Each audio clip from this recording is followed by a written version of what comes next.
আপনার মেয়ে মোবাইল ফোনে কি করে একটু খেয়াল রাখেন। যুবকরা কি করে তাও একটু খেয়াল রাখেন। অনেক বাবারা অশিক্ষিত মূর্খ হওয়ার জন্য বুঝে ওঠে না।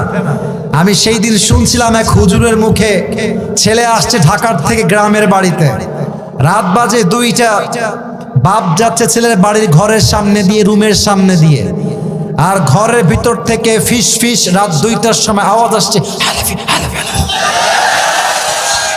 আর ছেলের বাবা বলছে মাশাআল্লাহ, আমার ছেলে যে এত ইংরেজি বোঝে, কেউ বোঝে না এই পরিমাণ ইংরেজি।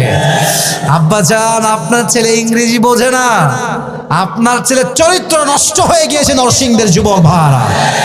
অতএব আমি বলবো আমার মাকে, আমি বলবো আমার বাবাকে, আমি বলবো আমার ভাইদেরকে, মনে রাখবা, তুমি যদি তোমার বাড়ির মেয়েকে, বোনকে কন্ট্রোল করতে না পারো, তোমার বোনও একদিন মাত্র 11 বছর বয়সে শুবার মতো বয়ফ্রেন্ডের হাত ধরে ভেগে পালিয়ে যাবে।